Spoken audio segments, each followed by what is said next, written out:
La Restauración es una etapa histórica que se extiende desde la proclamación de Alfonso XII como rey de España en el año 1875 hasta la proclamación de la Segunda República en el año 1931.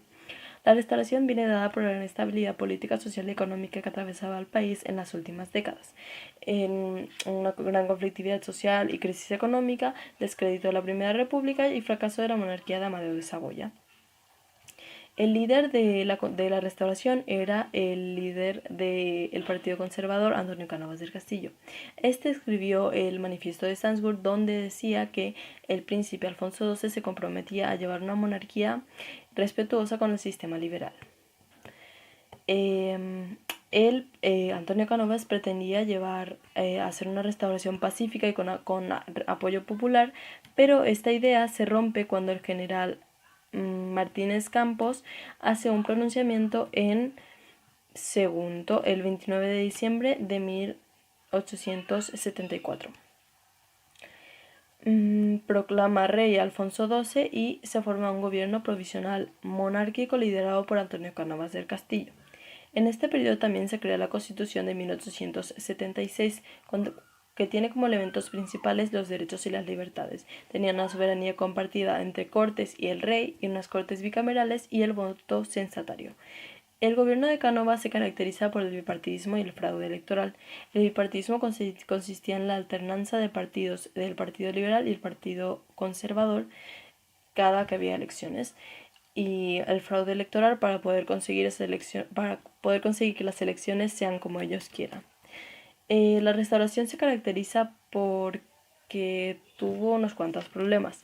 Entre ellos están la Tercera Guerra Carlista, que se había sublevado por última vez durante la monarquía de Amadeo de Saboya, y también el conflicto cubano, que fue un movimiento independentista del año 1868 para que las colonias que estaban en manos de España se querían independizar.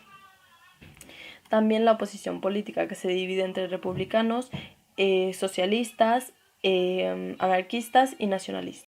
Vale. Alfonso XIII muere el 25 de noviembre de 1885 y lo sucederá su segunda esposa, María Cristina de Habsburg.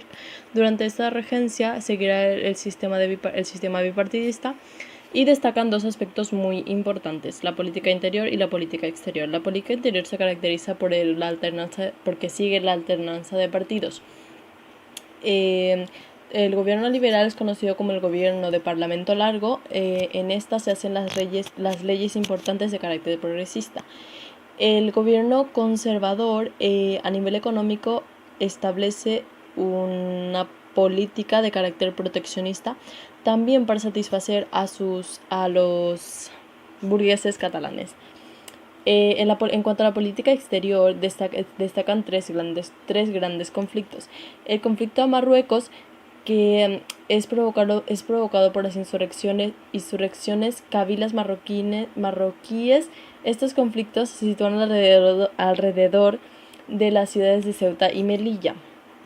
En 1893 se enviaron a Melilla tropas españolas capitaneadas por Martínez Campos. Este ganó y pudo ampliar los límites territoriales. El segundo conflicto es el de las Islas Carolinas. Son islas situadas al Pacífico bajo dominio español durante el siglo XVII, a partir del siglo XVII, desde el siglo XVII, y entró en conflicto con Alemania porque ésta quería convertirlas en bases carboníferas para sus barcos. Y al tercer conflicto, el más importante, el de 1895, estalló en Cuba, en una nueva guerra independentista conocida como el Grito de Baire.